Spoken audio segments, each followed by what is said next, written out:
Et on se retrouve sur ce plateau avec plaisir pour les dessous des cartes avec le seul homme qui a osé affronter les femmes aujourd'hui. L'homme le plus courageux de Télé 50 d'ailleurs, parce que les autres, nous ne savons pas où ils se sont terrés aujourd'hui, mais du moins, il y a un homme genré. Je l'ai dit tantôt au début de cette émission, de cette tranche d'animation. Il s'agit de Jean-Marie Kassamba qui interviendra notamment sur l'actualité politique dans le monde et pourquoi pas au pays. Bonjour et bienvenue Jean-Marie. Merci, bonne fête. Merci beaucoup. À toutes les femmes de Télé 50, à toute la presse de Kinshasa et à toutes les femmes du monde, en commençant par ma mère. Oui. Qui doit être quelque part, qui me regarde et qui est fière de moi. Je vous ai fait un clin d'œil avec une cravate assez fleurie. Oh là là. Hein, un peu, vous voyez. Oui, aux tendances, aux couleurs, oui, féminines, oui, nous avons remarqué. Donc assorti aux chaussettes. C'est un clin d'œil. Assorti aux chaussettes, toujours. Ah, on essaie, hein, on essaie. C'est dans l'ambiance et dans la bonne humeur. Et nous allons parler actualité politique dans le monde, les dessous des cartes. Comment va le monde aujourd'hui, Jean-Marie Kassamba? D'abord, le monde va comme il est. Ça veut dire qu'il n'y a pas plus à dramatiser, qu'il n'y a pas plus à pleurer. En cette journée du 8 mai, ou plutôt 8 mars, à travers le monde, on célèbre la femme. Mais on estime que, de mon point de vue, ce n'est pas seulement le 8 mai, ou le 8 mars, pardon, qu'on doit célébrer la femme. La femme doit être célébrée tous les jours. Sans la femme, on ne peut pas avoir les enfants, on peut avoir la société. D'ailleurs, quand Dieu a créé la femme, c'était pour qu'elle soit le complément de l'homme. Donc je ne comprends pas pourquoi on doit toujours penser que la femme est inférieure à l'homme. Bien au contraire. Cela est une déclaration d'un Louba d'ailleurs. C'est une tribu qui a tendance, on le sait tous, à stigmatiser la femme. Oui, il y a des Loubas civilisés aussi. Hein. C'est vraiment des idées reçues. S'il y a vraiment une tribu qui valorise la femme, c'est les Kassai. C'est les Louba. Pourquoi les Louba d'abord? Parce que, d'abord, la première des reines des Louba, c'était une femme. Bien évidemment. Quand vous regardez les Nefertiti en Égypte, une femme. Quand vous regardez toutes les reines que nous avons connues dans notre pays, Kimpavita, qui était une héroïne de ce pays, une femme. Catherine Zuzi Wambombo, une femme. Louba aussi. Oui. Et donc, Chalamwana, une femme, leader. Louba aussi. Et donc, je pense que c'est conjoncturel.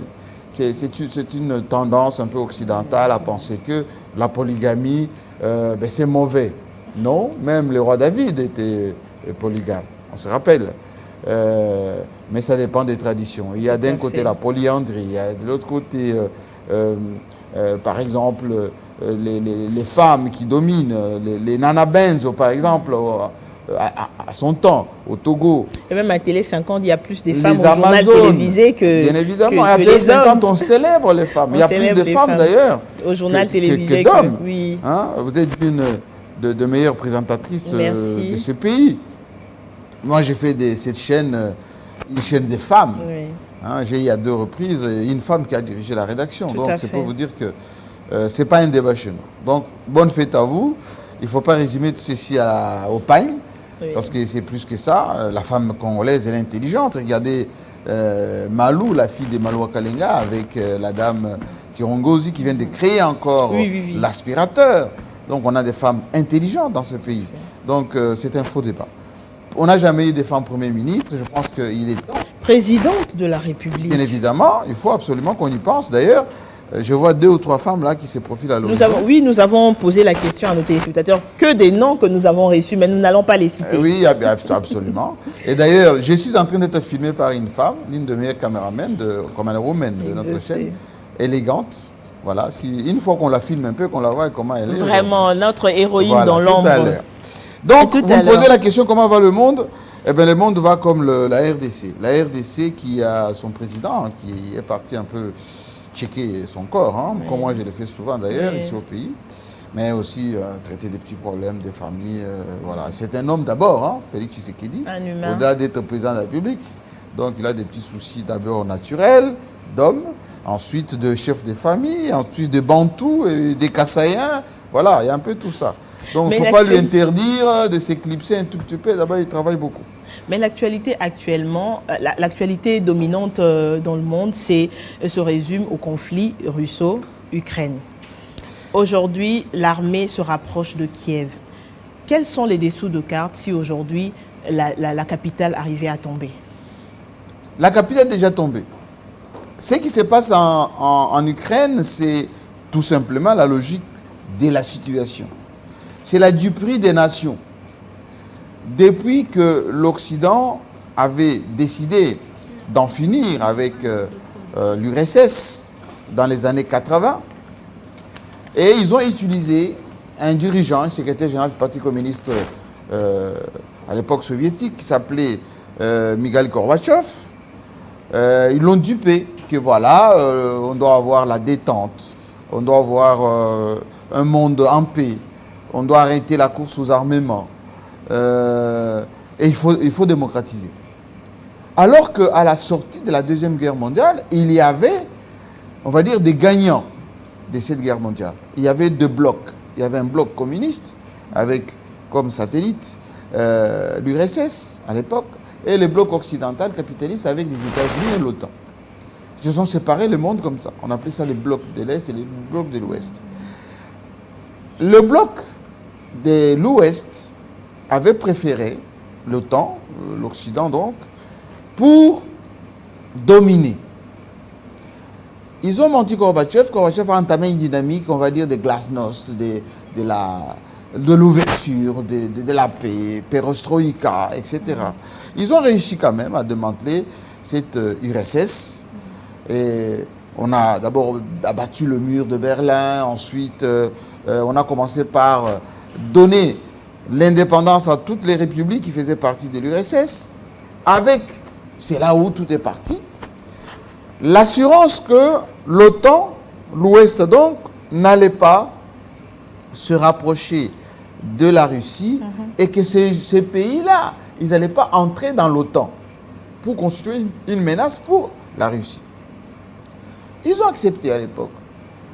Ronald Reagan, ensuite George Bush père, ensuite les Clinton, parce qu'à un moment donné, il y a eu, avec celui qui a succédé à Gorbatchev, donc Boris Yeltsin, un vieux qui était au niveau de Moscou, un peu alcoolique, fatigué, eh bien ils l'ont dupé encore davantage. Et c'était trop tard parce que l'URSS était émietté, tout était perdu, toutes ces petites républiques se sont émancipées, mais l'Occident a vu, ah, avec ça, on doit maintenant achever cette URSS, ou plutôt la Russie qui restait. C'est ainsi qu'ils ont commencé à orchestrer une espèce de résistance en Tchétchénie. 91, 90, 93. Et la Russie s'est battue comme un diable là-bas en Tchétchénie pour en finir avec ce que l'Occident avait commencé. L'Occident ne s'est pas arrêté là. Ils sont partis en Géorgie. Ils ont fait la même chose. La Russie qui restait, les miettes qui restaient, ils ont que résisté contre cela. Mais ils sont partis encore d'autres républiques, ce qu'on appelle Donbass, un peu tout ce qui était aux côtés de la Russie, la Crimée, tout ça. Ils sont partis à Minsk, ils ont arrêté encore une fois un protocole que ces républiques-là, on ne peut pas les attacher à l'OTAN. L'OTAN ne va pas s'avancer jusque là-bas. L'OTAN dit oui, on ne va pas avancer. Mais en douce, ils faisaient toujours la démarche contraire. L'Ukraine. L'Ukraine, en fait, c'est quoi? C'est la Russie. C'est dans ce pays-là qu'est né Lénine, qui est le père de la révolution russe soviétique. Les Ukrainiens et les Russes sont un même peuple, comme l'a dit Poutine.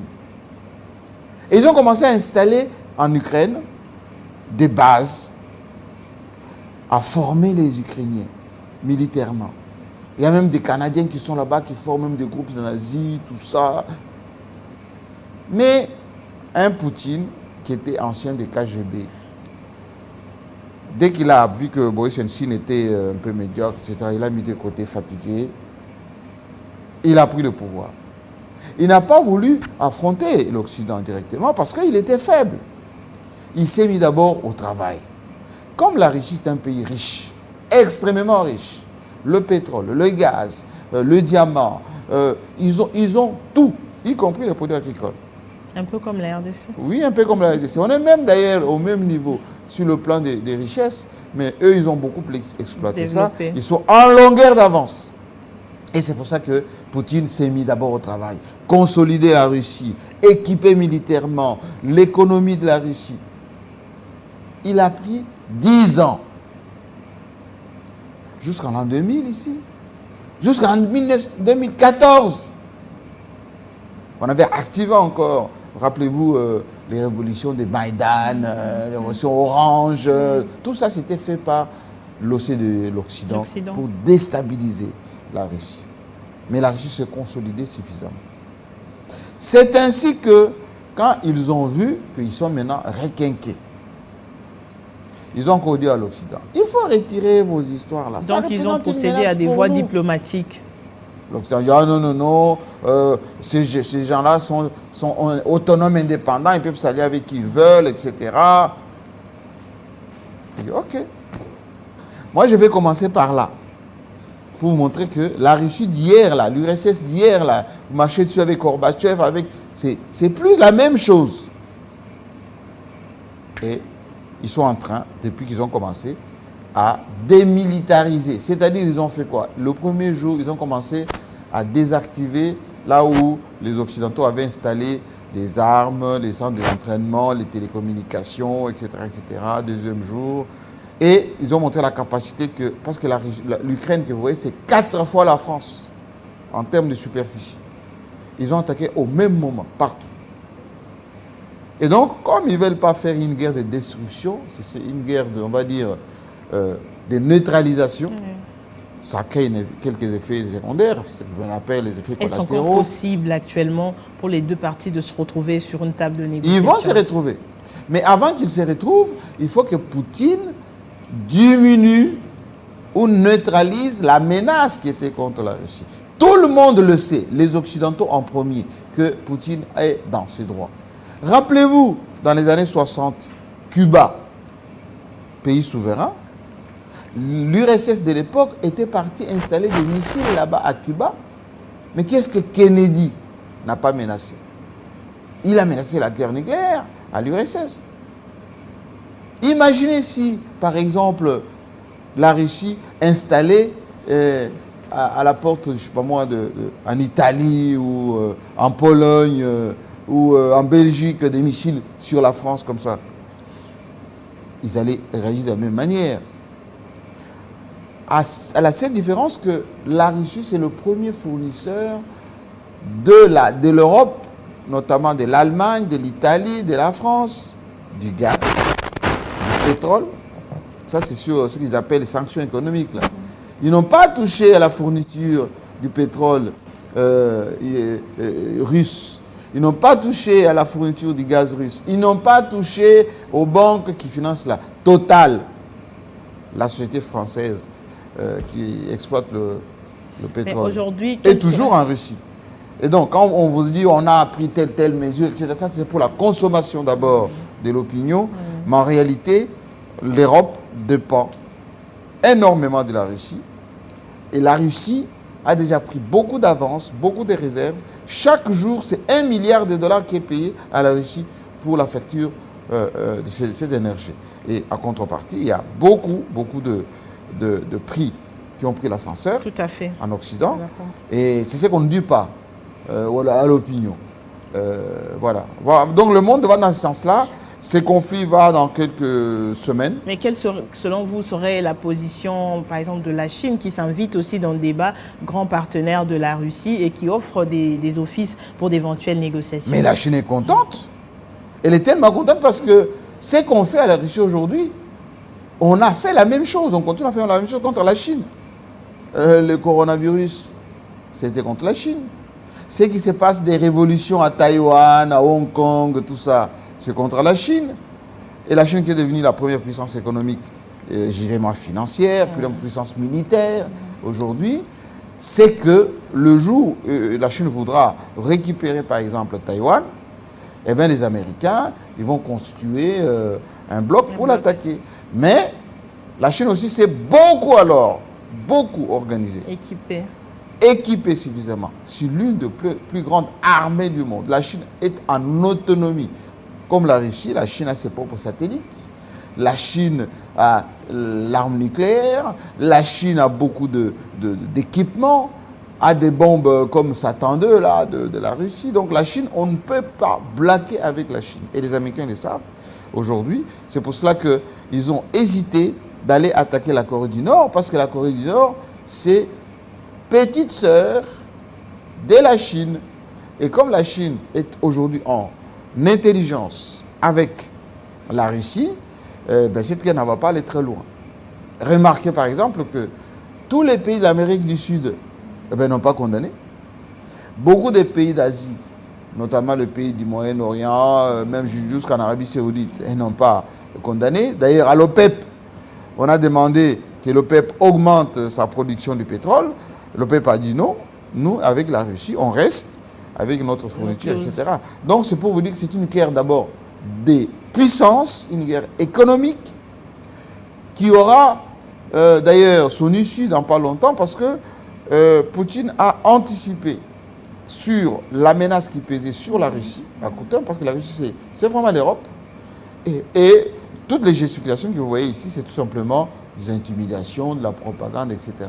Mais on ne fera rien à Poutine. Poutine, ce n'est pas Hitler, Poutine, ce n'est pas Kadhafi. D'ailleurs, vous avez vu qu'en Syrie, ni était l'intervention de Poutine, eh bien, la guerre n'a pas s'est terminée. En Afghanistan, c'est la même chose.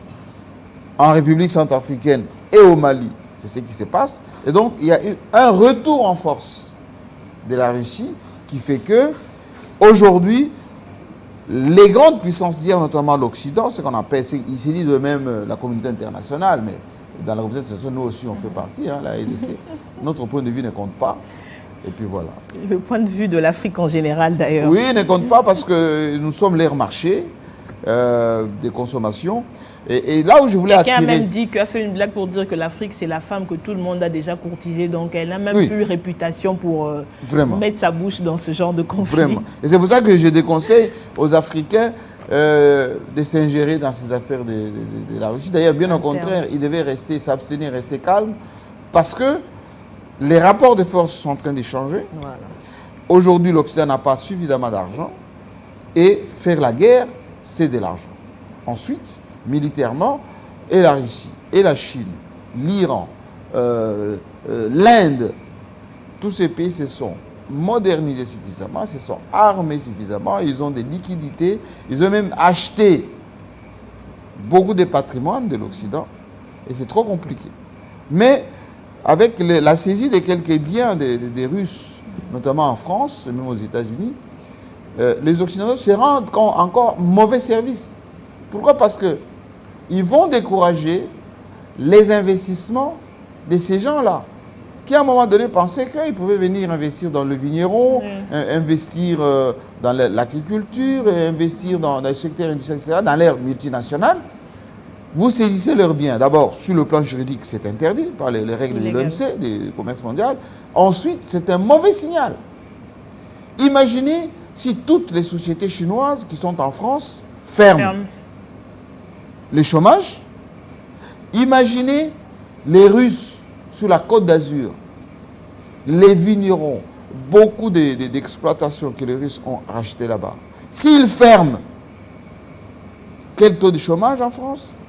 Et donc, parfois, quand je vois nos amis de la presse française qui nous disent souvent, oh, voilà la liberté d'expression, etc., et ils font ce qu'on appelle des monologues permanents sur la situation en Ukraine, ça dessert. On a fermé Russia Today, on a fermé Sputnik, etc. en Europe, mais on n'a pas fermé France 24, la BBC et RFI par exemple, à Moscou. Poutine leur a montré que, bon, moi j'ai fait ma guerre d'anticipation, mais je n'ai pas à vous suivre dans ce que... C'est une leçon qu'il leur donne. Merci beaucoup, Jean-Marie Kassamba. C'était un plaisir de vous avoir sur notre plateau au féminin de ce 8 mars. Un mot, peut-être un dernier pour les femmes ou pour la journée. Alors, encore une fois, je félicite le courage des femmes congolaises. D'ailleurs, c'est les femmes congolaises qui sont à la base de la survie de cette nation. Si les mamas qui vendent sur le marché ne le font pas, ben les familles ne peuvent pas subvenir. Si les mamas qui vont à Dubaï, ceux qui vont à l'intérieur du pays... Quelqu'un a même dit qu'elles sont plus importantes que l'élite intellectuelle congolaise. Mais bien évidemment. Et d'ailleurs, la plupart de ces femmes ne sont même pas instruites. Même pas instruites. Mais elles sont courageuses, elles font des choses extrêmement... Moi, j'ai un profond respect pour la femme et j'espère qu'aujourd'hui, c'est leur journée de célébration. Il faut seulement les respecter, il faut seulement les aimer, il faut seulement... C'est nos mamans. Merci beaucoup. Ils tiennent compte un peu de nos caprices de temps en temps. On se retrouve dans quelques instants pour notre page de culture. Christopher Ochokoum, le vieux, il vous a bouffé beaucoup de points, vous voyez. C'est vrai? Un homme genré, un homme qui a osé. Non, il nous suit depuis chez lui et il nous envoie des textos de temps en temps. C'est pas vrai. On le salue, M. Ochokoum, les genrés. Jean-David. Une femme, hein, M. Ochokoum. En tout cas, il est encore assez jeune. Il a encore le temps de s'amuser un peu. Mobutu s'était marié à 22 ans. On lui donne 2 ans. On lui donne 2 ans, lui, jusqu'après les élections. Le maréchal s'était marié à 22 ans. Jusqu'après les élections.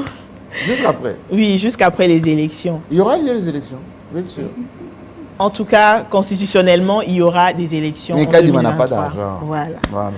Merci beaucoup. On se retrouve pour notre page de la culture avant de se quitter dans un instant. Restez encore avec nous pour d'autres surprises. Toutes les femmes qui sont présentes ici à Télé 50 seront invitées à nous rejoindre sur ce plateau pour un petit mot, un message vers la fin. On ne se quitte pas. À très bientôt.